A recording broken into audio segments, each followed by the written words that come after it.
Hi, I'm Bryn. Welcome to Radical Vibes.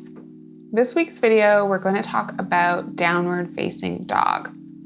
So this is a really common pose. You're going to find it in most yoga classes.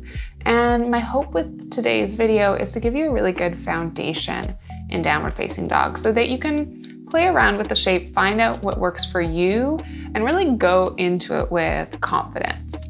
First off, I want to talk about this idea that downward facing dog is a resting shape. You might have heard this. It gets mentioned as a resting shape in a lot of classes. A lot of teachers use that language, but it's not true. I just want to really clarify that downward dog is a very active shape. And so for some people, it can feel restful, but for a lot of people, it doesn't. And so it can, not feel very good. It can make you feel a little alienated or maybe a little like you don't belong in a yoga class. If the teacher is saying, oh, let's go take a rest in down dog, and you're like, oh my gosh, that is not a rest for me at all. So you're not alone. Just be sure of that. It's a very, very active shape. For me, when I use downward dog, when I teach downward dog, I like to think about it a little bit more like a home base. So it's a place that we can return to over and over again through practice to find our breath, to take a moment of pause, to scan through the body and get a sense of what's shifting in our practice. But that isn't the same as being a resting shape. And if at any point in practice someone needs a rest, they are absolutely welcome to take a resting shape that works for them. And that's going to be different for everybody. So, okay, we've got that out of the way. Downward dog, not a resting shape, very active. There's a lot going on in the whole body. Let's take a look at it. So, first off, how long should your dog be? How do you want to set up and get into this shape? I'm just going to shift a couple of these props aside. So often we'll come into downward facing dog from an all fours position.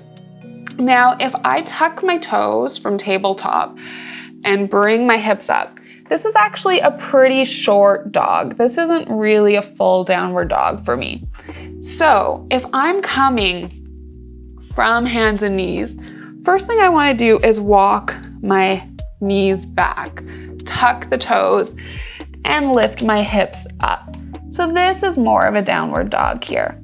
Another good way to, know how long your dog should be is to come into your plank position. So set up your plank, shoulders somewhat over top of your wrists, spine long, pushing energy out through the heels. And now pull the belly button back towards the spine and lift up from the belly button. Imagine a string right from your belly button up through your spine towards the sky, lifting you into your down dog.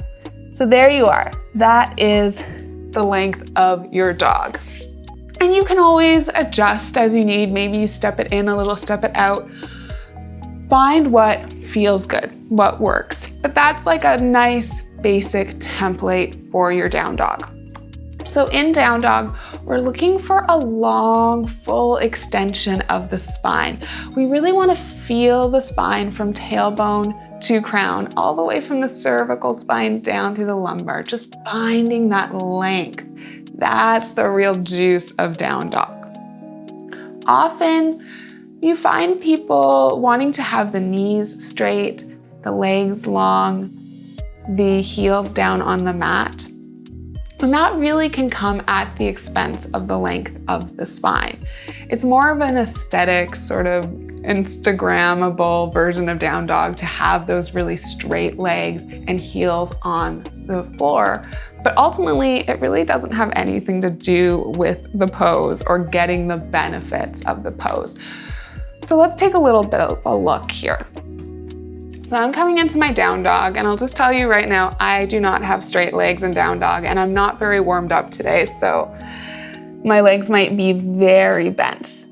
So when we're in down dog, when we're coming into this shape, start off, bend those knees really, really deep and lift the sit bones up. Let the head hang heavy. See if you can really find that length. Feel the tailbone lifting up towards the sky, the crown of the head down towards the earth, gazing gently between the legs. And then once you're really tuned into what's going on in the back body, you can start to straighten the legs a little bit, bringing the heels closer to the mat, but don't let go of the length of the spine. Make sure that straightening the legs is not coming at the expense of that length. So your knees might stay very, very bent. And some days they might straighten more than others, and that's totally okay. And the same with the heels. Think about the heels being pulled down towards the mat by gravity, that there's this energetic pull to the mat, but the heels don't have to touch. That's not the point. You're still getting the same benefit if you're putting that active energy to just weight the heels a little bit more. And so now we're in our down dog. Maybe you pedal through the legs, swing those hips back and forth. This can really warm up the back of the legs and hips nicely. So maybe you'll find a little bit of more length through the legs. While we're looking at the legs, let's talk about the feet a little bit. So traditionally, we have the feet parallel, about hip distance apart. But that doesn't necessarily feel good for everyone. The legs and the bones and the hips might naturally be a little bit more internally rotated, externally rotated. And that's just the way your body's built. Everybody has a different bone structure. So when you're coming into down dog, if you're ever feeling like, okay, parallel feet aren't really working for me, this doesn't feel great, just try to play around with it. Take time to actually see, what if I step really wide? How does that feel? What if I bring my toes into touch? What about that? What's that like? What if I turn my toes in a little bit or turn them out? How does that change the shape? How does that open up or close off space in the spine? Take some time with that. Really find what feels right in your body. Adapt the shape to your body. Take any modifications you need so that it can become a sustainable home-based shape for you to return to in your practice. We've spent a lot of time on the lower body now, so let's talk a little bit about the hands, the wrists, the arms, because this can be a really challenging area for a lot of people in this shape. Definitely a lot of weight can end up coming down into the wrists, so if you have wrist sensitivities, it can really make this shape quite uncomfortable. So we're going to talk about what's going on in the hands first, and then look at a few different options if you're really having trouble in your wrists and how you can prop and modify to make this shape work for you.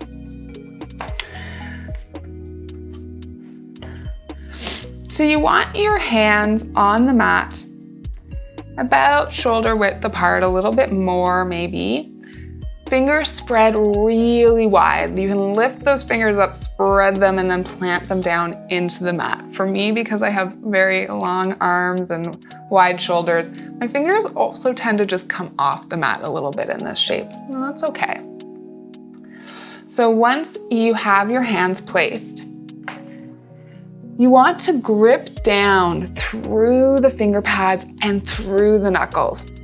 This can take some work. We're not used to working the hands in this way, but if you consistently practice and bring your attention into the hands, into finding this real rooting down through the fingertips and knuckles, you'll really start to feel some shifts here.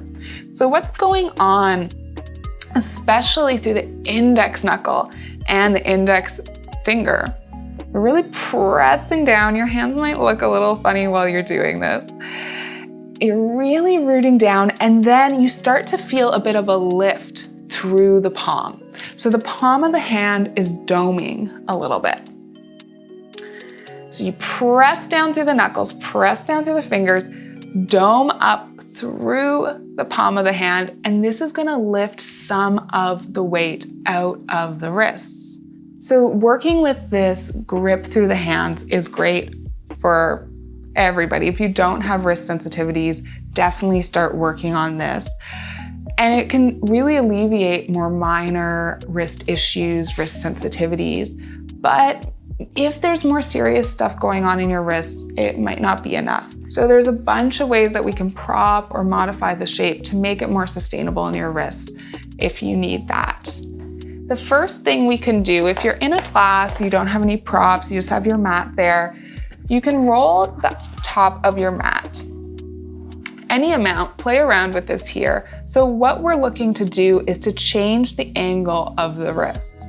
So you can place your wrists, possibly your palms and your wrists, on the rolled up mat, grip down with your hands, and see what works for you.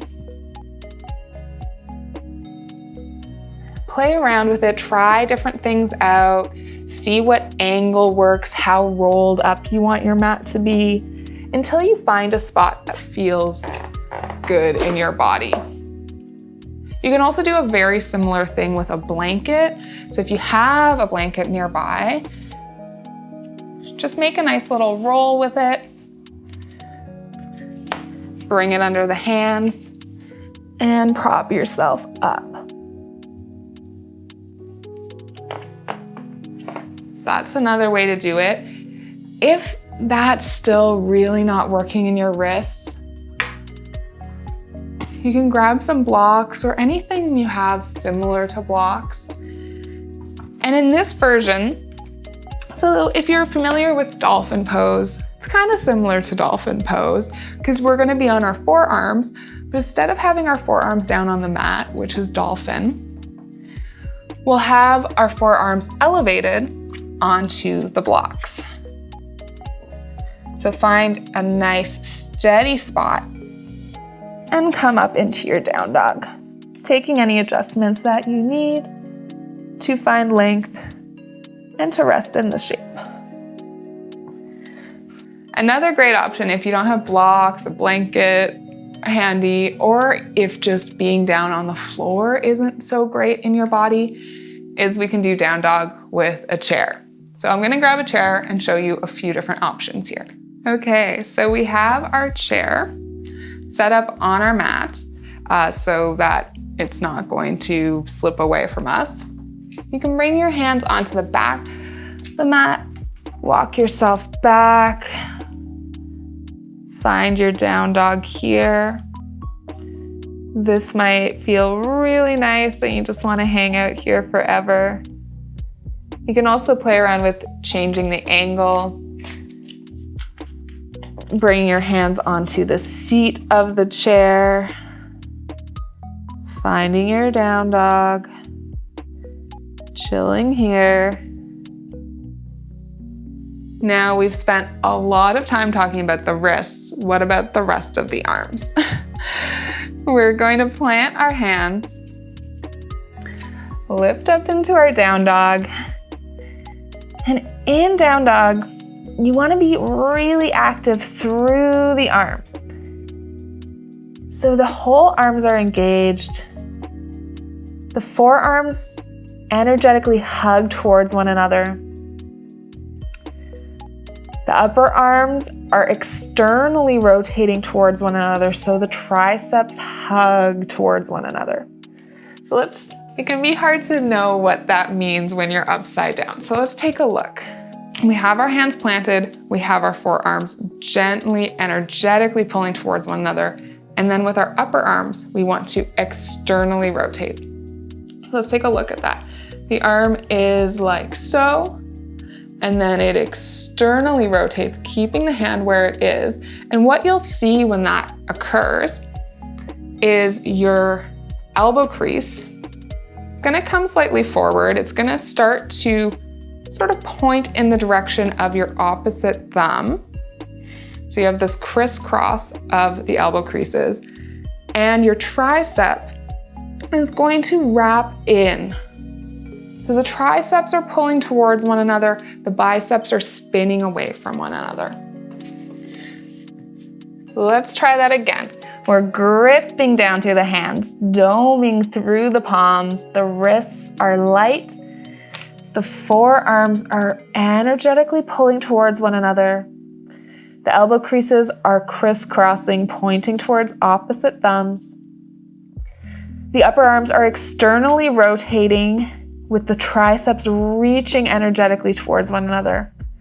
And then our shoulder blades are going to slide up the back, away from the ears, really planting onto the back body. So that's the whole body in downward facing dog. We've really looked at each piece of what's going on. And again, keep that belly button really pulling back to the spine the whole time. You really want to feel a lot of core engagement, a lot of lift from the belly button through the spine, up past the sit bones as you are in the shape. Engage through the arms, soft-ish through the legs, heavy through the heels, long spine, soft neck. Now that we have those basics all together, let's talk about some of my favorite down dog variations. So there's a lot of different ways you can play around with this shape. So here we have just our normal down dog, our long spine, our heavy head. Just chilling here, trying to find your breath. Now, maybe we want to revolve our down dog. So we take a big, wide step, find a nice little bend in those knees if it's not there already. Walk the hands in a little, and then bring the right wrist over towards the left ankle, the left shin, left heel, wherever you can get a nice grip, and pull yourself around. I love this twist. It's a nice little place to play with your down dog shape. And remember to go over to the other side. We'll come back into our down dog. Another awesome place to play is with three-leg dog, lifting up the toes towards the sky, evening out the shoulders and hips so you're not dumping over into one side.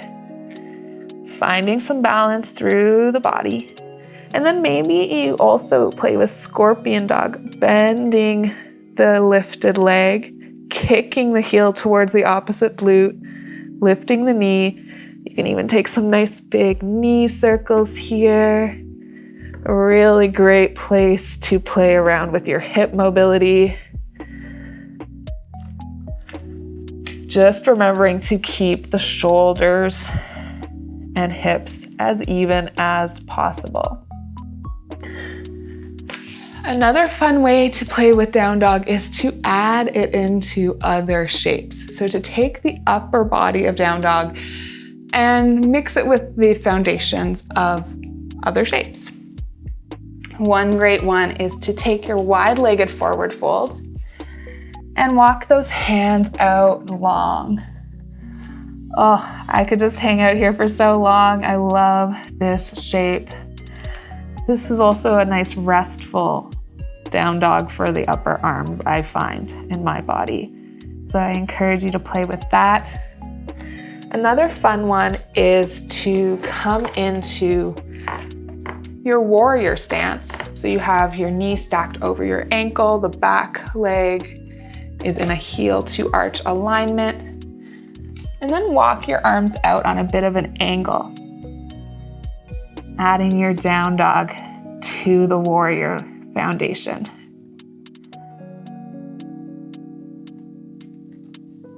Whew. Okay. So those are just some ideas of how to play with the shape. Of course, always experiment, make shapes your own. Take the time to find what works in your body, in your practice. so that it is enjoyable and sustainable and healthful for you. Thank you so much for joining me. It was so fun to explore downward dog together. If you have any questions, if anything came up for you, please pop it in the comments. I love to keep the conversation going. Hope you have a wonderful rest of your day. Until next time.